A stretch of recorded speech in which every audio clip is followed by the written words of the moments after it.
Hi guys and welcome back po sa Tarot Page Philippines. So this video gawin po natin ang weekly horoscope para po sa may mga sun, moon at rising sign na Libra for November 24 to 30. So kung bago kayo, subscribe, like, and share. Kung hindi mo alam yung sun, moon at rising sign mo, kasi importante siya, sa dulo po ng video, may link po tayo para dito. Readings are for guidance purposes. Use your free will wisely. At kung gusto mong supportahan po ang ating channel para lumago, you can do a monthly support. Click nyo lang po yung join button or one-time support yung thanks button sa baba. Okay, so kamusta ka, Libra? What we have here is flying, number 20. Literal, ano ba? Kasi dalawa yung nababasa ko. Flying na talagang you're trying to aspire, kumaga mag-aim high ka, o flying na lumilipad ang utak mo, na parang medyo overwhelmed. Mas more on actually overwhelmed na eh. Yung tipong, ano na next? Ano nang gagawin? Bakit wala pa si ganito? Hindi pa kumukontak si ganyan? Hindi pa ginagawa yung ganito? Hindi pa nasisimulan yung ganyan? Yun nga. Sabog-sabog yung utak mo kung saan-saan ka nagfo-focus, saan-saan ka nakatingin, kung ano-ano yung fino-focus mo. It's time na medyo kalmahan din natin sarili natin. One at a time. Huwag tayong nagmamadali sa ating mga targets in life. Kumaga, let's set priorities, yung sinasabi ng card sa'yo. Kasi, andoon na kapag wala kang priority, ay sabog-sabog din yung mangyayari. So, may magagawa ka, kaso, yung accomplishments, hindi ganon. Kumbaga, 5% neto, 2% neto, 3%. May nagawa ka, pero meron ka bang natapos? Yun yung tanong dito. So, it's time na medyo put yourself back into the center. Kumbaga, mag-centering tayo ngayon. Pero, ano ba kasing crossing mo? Ayun na nga, number 50, compass. Dude, nawawala ka na, ang dami sa inyo nawawala na sa direction. Parang, may darating na ganito kailangan, may darating na problema ang ganito. So, the card is saying, focus. Kumbaga, balik tayo sa pinaka-main reasons bakit natin ginagawa itong mga bagay na to. Bumalik tayo sa main agendas natin. Kumbaga, balikan natin, ano ba talaga yung mga tina-target mo? So, medyo, kumbaga, back to basics tayo. Kumbaga, andoon na, let's retreat. So, parang back tayo ng konti, take a step backward. Tapos, review natin. Ano ba yung mga, yun ba talaga yung main goal ko? Ano ba talaga yung tina-target ko? Ano ba yung destination ko talaga? Balikan natin kasi ang dami sa inyong nasa sidetrack na eh. Ang dami sa inyo napupunta na sa ibang direction because of external influences. So, para ganun, we need to go back to the basics. Now, yung crowning mo o yung desire card mo, si number 7, ayan, into the unknown. My dear, ito isang magandang paalasan, yung sinasabi ng cards kasi, ang gusto mo, alam mo na dapat yung results. Hindi eh. Kumbaga sa experiment, andoon yung punto na hindi na meron tayong pwedeng hypothesis. May theory tayo kung ano yung pwedeng kalabasan, pero hindi natin magagawang accurately sasabihin na, ito yung effect, ito yung kakalabasan, ito yung mangyayari. No. Andito yung sinasabi ng card sa'yo na you need to be open sa mga posibilidad. Maging open ka sa mga pwedeng maging ganap, maging open ka sa mga pwedeng kalabasan. The cards, sabi ng into the unknown, yun nga, open mind tayo ngayon. More on the reminder tayo ngayon, sabi ng card, ano ba yung mga pinaka-basic structures natin na kailangan nating balikan. Kasi parang building yan eh. Hindi ka pwedeng magtayo ng next floor kung yung foundation mo hindi maayos, di ba? Pero tingnan natin, ano ba kasi yung foundation mo? We have here number 31, dry desert. Ayan. So, ang dami kasi sa inyo na parang, kasi ang gusto ko lang naman to make things better. Tama. Ang gusto ko lang naman is maging maayos ang lahat. Parang andon yung point na gusto kong maging organized. Well, given yun, since Libra, saka andoon na you want things to be balanced. And tama din naman yung dinedesire mo. However, yun lang, hindi natin kasi mapiplease ang lahat ng tao. May mga tinatawag tayong points of compromise. Ibig sabihin nito, hindi dahil gusto nating at peace or balance ang lahat, yung iba is makikiayon. Yun yung masakit na realidad. Hindi lahat we can get their support. At hindi tayo pwedeng adjust na adjust. Kasi nga, babalik tayo ulit doon sa desire mo. Babalik tayo doon sa direction mo. Babalik tayo doon sa personal na goals mo. And medyo napapasobra na din kasi na iniisip mo yung ibang tao. No, that's not bad. May naman masama doon. Kasi, syempre, andoon na mga nakasalamuhan natin sila. Pero medyo tanungin kasi din natin, sila ba ganun yung iniisip din nila? Kino-consider ba nila yung nararamdaman mo, yung pinagdadaanan mo, at yung pwede mong maging reaksyon? Kasi in the past, meron tayo itong 43. Details. Okay, so what's the card is saying? Alam mo yung point na sinasabi ng card dito na, hindi nila kino-consider in the past. Parang gagawa sila ng desisyon, gagawa sila ng action, gagawa sila ng, yung paplano sila. Then, alam mo yung tipong pagtapos na, okay na, saka lang nila ipapaalam.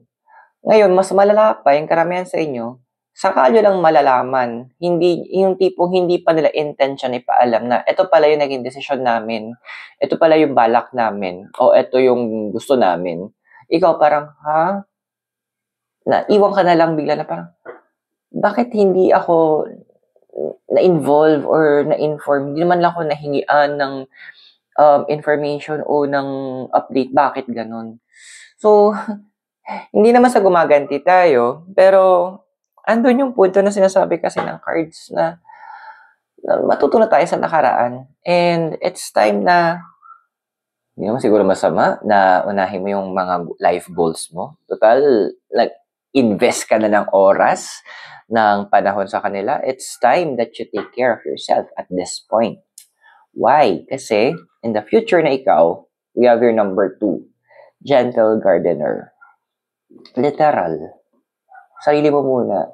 Alam mo yung mga nakikita natin minsan ng, sa mga nakapaski, yung tapat mo, linis mo. Ganyan. Parang ganun eh. Andun yung point na sinasabi ng cards na linisin mo muna yung sarili mong bakuran. Ayusin mo muna yung sarili mong area. Bigyan mo muna ng pansin yung sarili mong garden. Andun kasi na naging concern tayo in extending yung help sa ibang tao na napabayaan natin yung sarili natin. Napabayaan natin yung mga kailangan binibigyan natin ng attention. Naging trip yung natanggal ka sa path mo. Pero ngayon, ibabalik ka naman na, which is a very good thing. May mga magre-react nga lang. Tingnan natin paano reaction nila. So, kung nakaka-resonate ka sa readings natin, invite kita to subscribe, like, and share para yung future videos natin is mapanood mo. Pero for now, tuloy natin reading mo. So, your physical environment we have here is yung moonlight. Okay. So, wala silang, dead ba lang sila sa'yo? Ay mga tipong, ayun na lang si Libra. Alam mo yung tipong hindi nila ma-register sa utak nila yung mga ginawa mo magaganda para. Sorry, nanggigigil ako. Mga magagandang nagawa mo para sa kanila. Yung mga bagay na, yung mga oras na dapat nagpapahinga ka o meron ka inaasikaso mas importante. Pero nandun ka para sa kanila. Na lang, sorry sa term pero ang kapal ng mga mukha naman ng mga to. Kumbaga yung ultimo sana magpasalamat man lang, hindi nila magawa eh. To the point na even considering o inaalala nila yung maramdaman mo, hindi nangyayari. Dahil tama lang, unahin mo muna yung mga kailangan mong balikan. Kasi sa emotional environment mo, we have here is number 11, balancing act.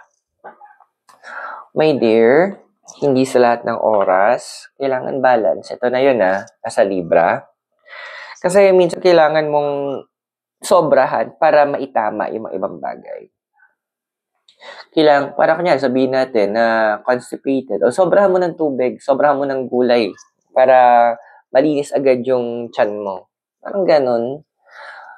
May mga moments na kailangan bigyan mo talaga ng isang bagsak eh. Kasi, medyo ang dami sa inyong napupuno na doon sa sitwasyon.